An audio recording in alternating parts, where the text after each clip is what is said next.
Hi, it's Carolyn here, and welcome to the fourth part of the Ray Quilt Along. In this video, we will be basting our project, and then we will start to quilt it. The supplies I'll be using for basting my project include the quilt top, the backing, some batting, which I'll talk about more in a minute, safety pins. I like using the Quilter's safety pins. They have kind of a bend to them, so they go in and out a lot easier. They make these in a couple different sizes, so use the size that feels most comfortable to you. I also like using a pressing aid for pressing my backing and my quilt top. I like using flatter, and my favorite 2 cents from flatter are yuzu and of course Pineapple Grove. I did design the labels on these, so I'm definitely biased.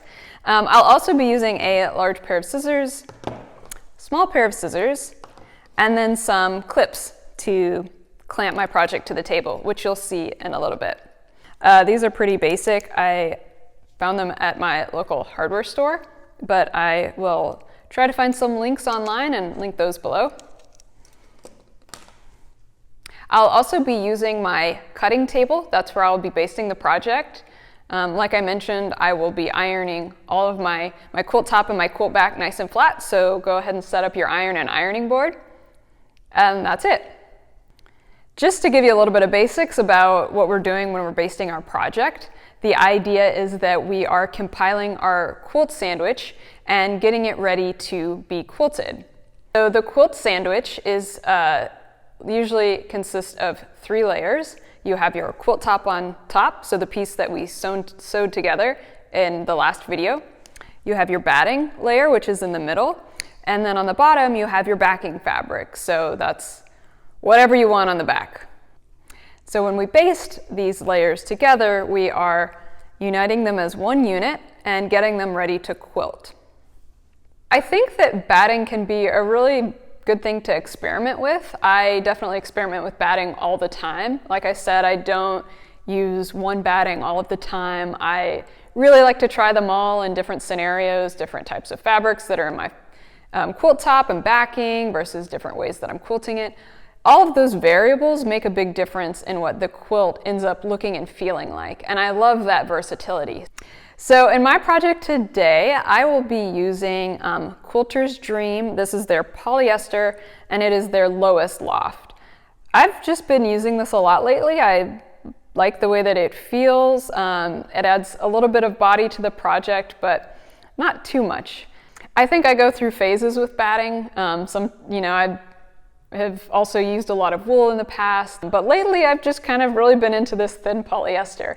And it's Quilter's Dream. I definitely recommend getting a good brand because you want your batting to hold up in your project. You know, we've already spent time piecing our quilt tops together and all of the work that we put into it so far, and now we're going to be quilting it.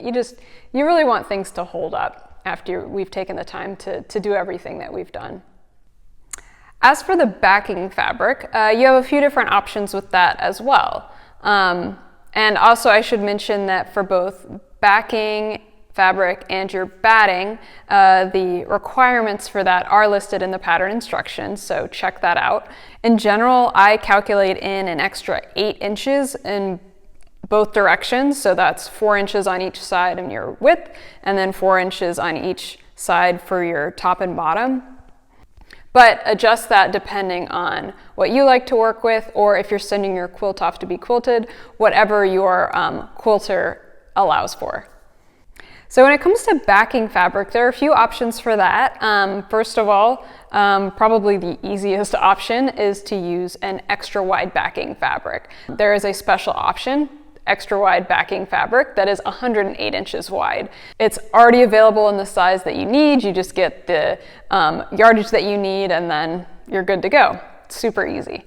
Another option would be to use just regular quilting fabric, but you'll need to piece different sections together in order to make it large enough to cover the back of your quilt. The third option would be to go with a scrappy back. A scrappy back can be a lot of fun. Even though they are more work, they can be great for making use of a pile of scraps. So either just taking the leftovers from your project, if you don't know what else to do with them, you can sew them all together and incorporate them into your back. A scrappy back can really become a nice 2-sided quilt because you have kind of a fun design on either side. I ended up deciding to go with a scrappy back for my project. In the very first video I mentioned I had that pieced spools block that I wanted to use, so I knew I wanted to work that in. Because I was using that, I'd have to be piecing together a bunch of things anyway, so instead I just decided to go scrappy. And so I went to my fabric stash, grabbed a bunch of fabrics that I felt like would complement the front in some way. I didn't necessarily want them to be yellow just because I kind of wanted it to be a little bit different than the front. I thought the back can just be a good opportunity to kind of depart from it, but I don't know, give it like a different twist. So initially I thought I would probably go, I don't know, I was kind of thinking about going in like a chambray, kind of denim-y, like maybe a blue direction. But as I pulled fabrics, what I was more excited about were kind of these more like lighter blues, some gray. I found this linen stripe that I really like. And so I gathered all of these pieces together and I actually laid them on top of my quilt top just to help me gauge the size. And then I started, sewing them together in different sections and squaring things up, adding more until it became large enough to cover the quilt back. Anytime you're piecing a seam into a quilt back, always press that seam open. That reduces the bulk, which is super important because you're not going to be able to see that seam coming up because it's going to be on the back side. So you want the least bulky option possible. Once you have your batting ready, you have your quilt top ready, once you have all of your components ready, I like to give that backing fabric a really good press. I want it to be nice and flat. And this is when I'll use my pressing aid, I'll use flatter, I'll spray that all over it, make sure I've got all of those creases out, and then I will lay it on my floor, wrong side up, and then I'm going to just go over that quilt back, look for any stray threads, any threads that might need to be trimmed. That's when I'll use my smaller scissors and I'll go through and clip any stray threads. If you need to lint roll it on the back, go for it. This is super important because if you have any stray threads and they get kind of quilted into the project, there's really not much you can do to get rid of it. So unless something like that wouldn't bother you, I always go over my quilt back and just make sure stray threads are not there. Okay, so like I mentioned, I'm going to be basting my project on my cutting table, and I will be working in sections. So my quilt top is larger than my cutting table. It's not all going to fit on here at the same time. So I'm going to work it in sections that are the size of my cutting table. I'm going to start by laying the project in one corner so that it goes off, it's hanging off the cutting table in two directions, and then I'm going to clamp it on all sides, starting with the backing. So I lay the backing down first, aligning it with one corner, clamp it in place.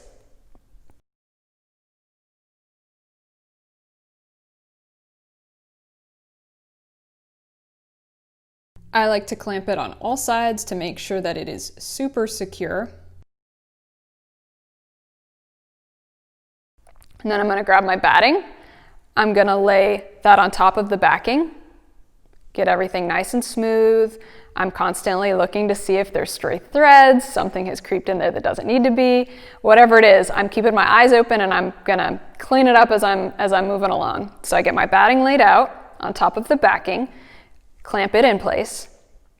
Before I put my quilt top on top of my sandwich, I am going to do the same exact thing with it that I did with my backing. Trim any extra threads. Once it's clean, I flip it over, right side up, starting in that corner, evenly working it out so that it's all nice and flat, so that all of my layers are nice and flat, nice and straight, nice and even. There are no bumps, no folds, none of that.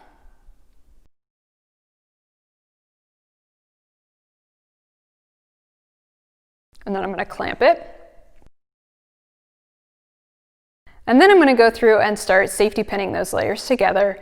Kind of the rule of thumb, when I learned was that you want your safety pins to be spaced to where if you ball up your fist and kind of move it around generously, it would hit a safety pin kind of easily. So you want it, just kind of a halo, that kind of distance of the palm of your hand.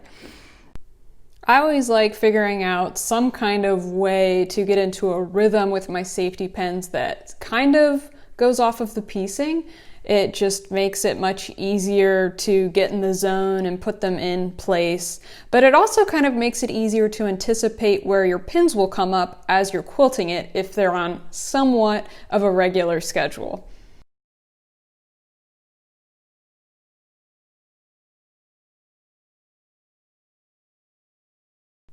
I'm also not closing any of my pins until I have all of the pins in place in the section that I'm working. After I've got them all in place, then I go back through and close them.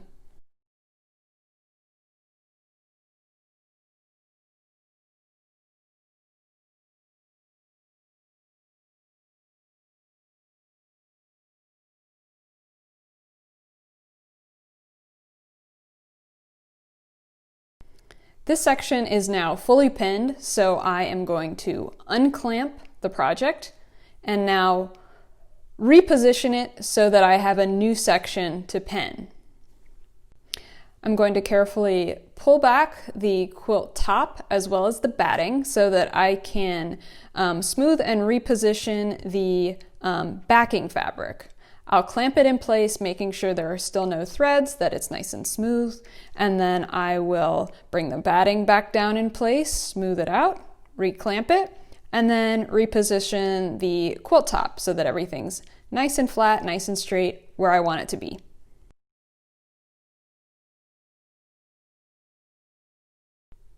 Now I'm back to my safety pins and I am going to pin this section in place.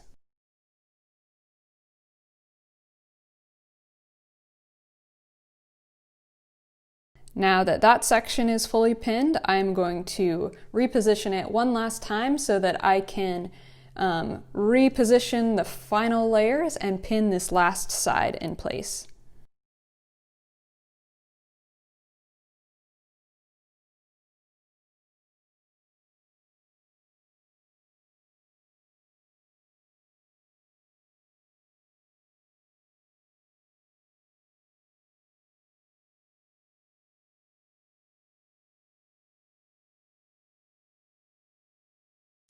Now that I have my quilt fully basted, I have pins throughout the entire project, I'm going to take my large scissors and I'm going to trim the excess batting and backing fabric so that it is not in the way.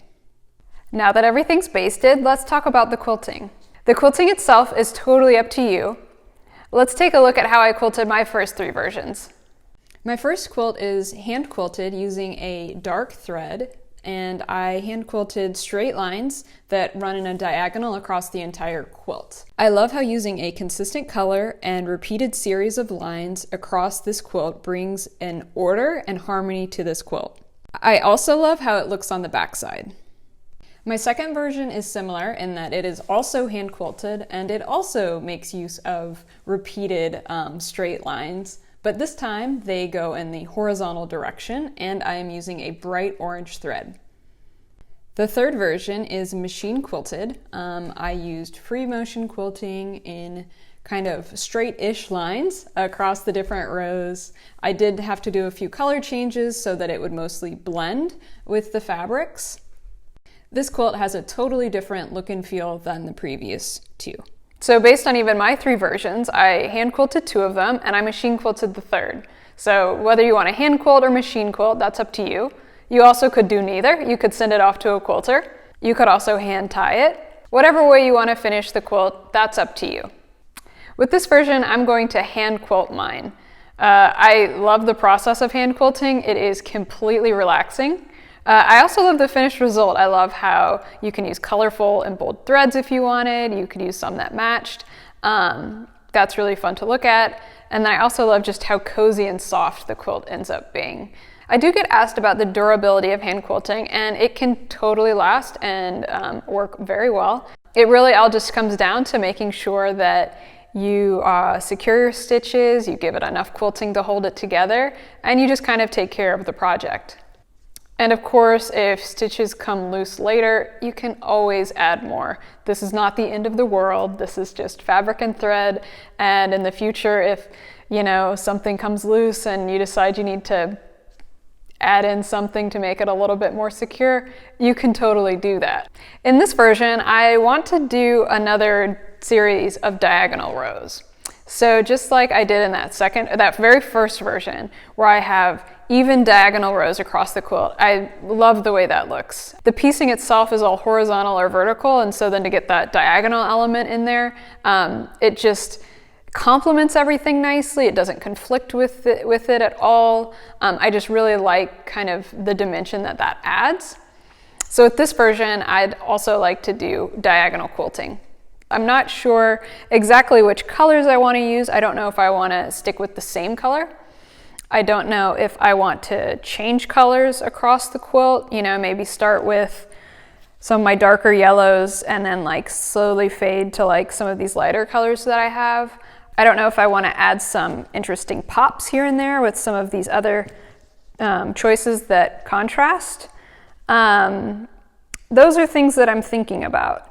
I'm also kind of wondering, since I'm doing a diagonal, since this project of mine, it's not perfect, but like it is kind of pretty well divided between a lot of yellow on one kind of diagonal half of the project and then lighter stuff on the other diagonal half of the project. So first, do I want my diagonal lines to follow that division? So like they will all go kind of with that color gradation, or should they go the other way? Kind of countering that diagonal divide that I have. I'm not sure about that. And then the other thing that I'm thinking about is if I were to change colors, one thing I could do would be to do all yellow in the yellow sections and all light thread in the light section. Or since I do like a contrast to stand out, I could do yellow in the lighter sections and white in the yellow sections. I'm not sure, but that's what I'm thinking about. Now that I'm ready to quilt, I do kind of want to decide what I want to do, even though I do have a lot of these different ideas in my mind.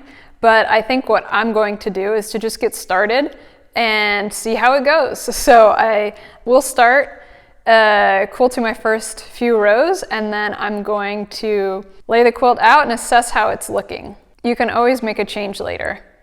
Since I'm going to be hand quilting my project, let's take a look at the supplies that I'm going to use.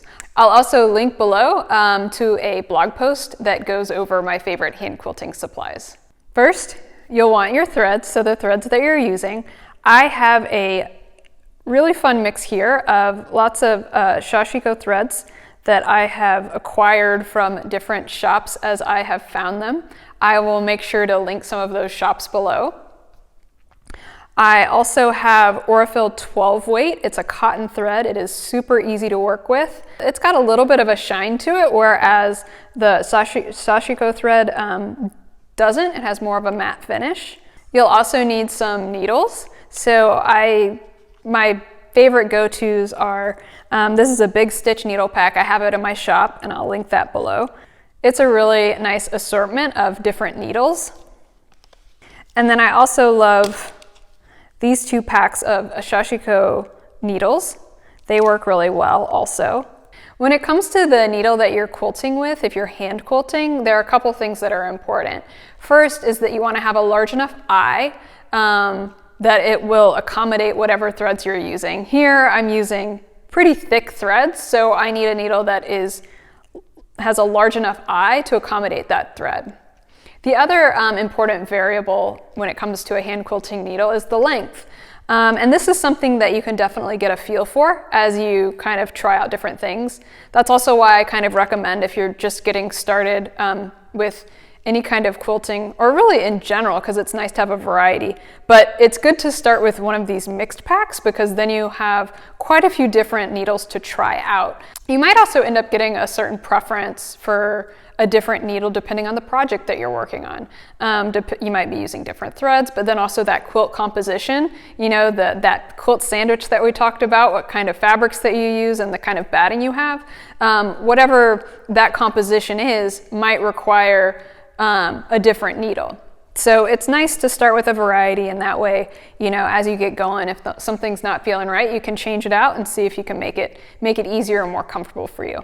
I also like having a small pin cushion next to me so that as I'm using my needle, I've got a place to rest it. I also love using thimbles. If you do a lot of hand quilting, I find that this makes a big difference. And I have slowly gotten to where I use 3 different thimbles all at the same time, and I love this combination. First, I have the Clover Protect and Grip that I use on my middle finger, which is the finger that I'm using to push the needle through the fabric. And then most recently, I've really gotten to where I like using these silicone, I guess they're thimbles. I put them on my index finger and my thumb. And what's nice is that then these are the 2 fingers that you're pulling that needle through the project. So using these 2 silicone thimbles, that really gives you a really good grab on that needle. So you pull it through. I find that it makes everything like much easier on my joints, and it's just a much more comfortable process. I know it's kind of funny to have, you know, start to accumulate all of these things on your fingers, but I really love using all of these, and they stay on my fingers really well. I forget that they're on there, and they just make everything so much easier, which is really important when you're doing handwork. I'll also have a small pair of scissors to clip threads as I'm working. I like having a little thread catcher nearby to clip those thread ends. And this pattern is actually a free tutorial, so I'll link that below. And then for this quilt, I'll be marking my quilt. Marking your quilt is definitely a big thing to think about. I think that all marking tools should be used with great caution because I don't think that there's a totally perfect marking tool out there. And especially for a project like this, since what I'm marking is something that is on the finished part of the quilt. So if it's a marking that isn't removable or doesn't end up getting removed, you will be able to see it. So with any marking tools, test it out on scraps from the fabrics that you're actually using, and then test to see if its removability is something that you're comfortable with. It's something to be aware of and just deliberate in your decision on what you're using. For me, I'll be using I've got a couple different pencils here, and I know this is just a regular mechanical pencil, but I have some white lead in it. And then this is a graphite marking tool from Bowen, and it's basically a pencil. I don't know if it's any different from just a regular pencil. So I don't know, I wouldn't say that like these are completely perfect. Again, like I don't think that any marking tool is completely perfect, but these I think can be used in a minimal way that's helpful in guiding your quilting lines.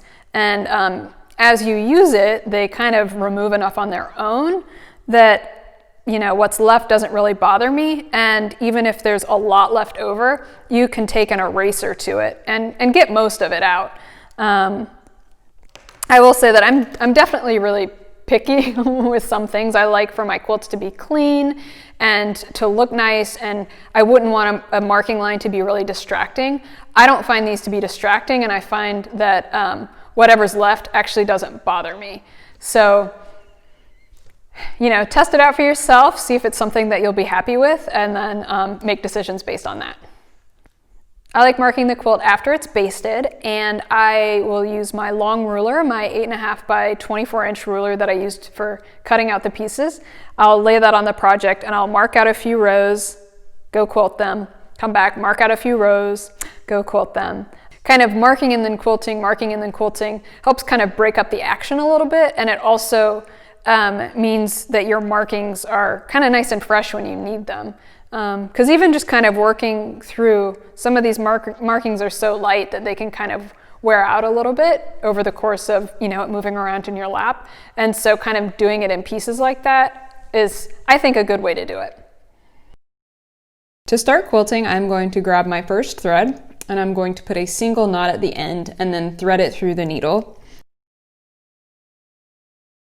I'm also going to put on my thimbles. Here's a very quick look at hand quilting to give you the very basics. If I wanted to start with this first line, and if I wanted to start on the outside edge, I'm going to bring my needle up from the back, so between the backing fabric and the batting, I'm going to bring my needle up close to the edge for my first stitch. And then I'm just going to go back up and down through all 3 layers, making my quilting stitches. You can usually load up multiple stitches on the needle at a time.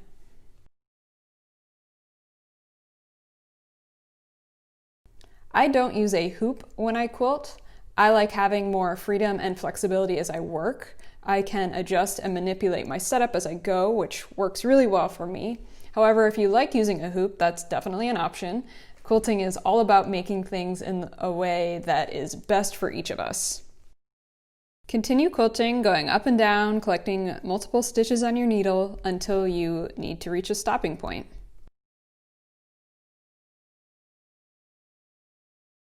I'm wanting to change colors as I finish out this lighter section. So to stop, I'll bring my needle up in the last position that I want my thread to be. I will make a knot and use the needle to make sure that knot ends up being right at the base of that stitch.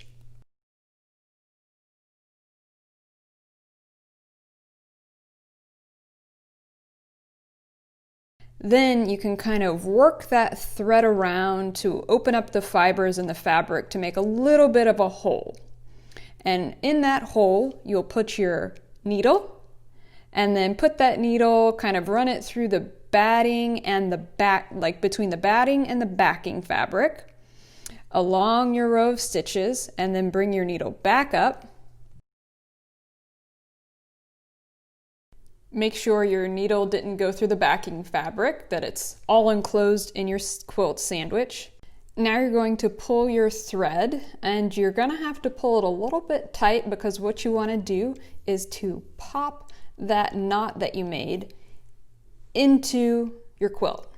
I'm popping mine through at a seam, so I'm actually going through 2 layers. It's really better not to go through 2 layers if your design allows for it, but either way, you might have to give it a little bit of force, and you'll just pop that knot into your project. Then you can trim your thread tail. To start quilting within your quilt, you're basically doing the opposite of when we just stopped. So you are going to bring your needle in a few stitches ahead of where you want to start. So I like to go right on the line, and then you will travel inside your quilt sandwich between the backing and the batting, and then bring your needle up where you want your first stitch to start.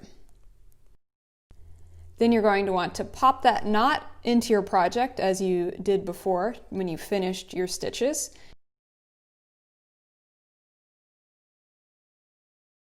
You work it in there, and then you can always smooth back over your fabric to close that hole back up with your fingers when you're done.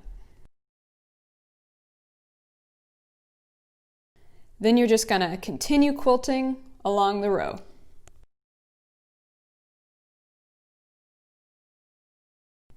If you need to tie off and you're at the edge of your quilt, you can bring your needle down to make the last stitch by the edge.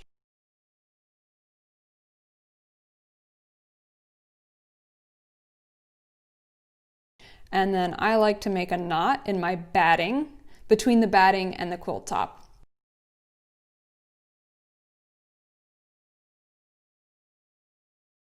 And then you just trim your thread.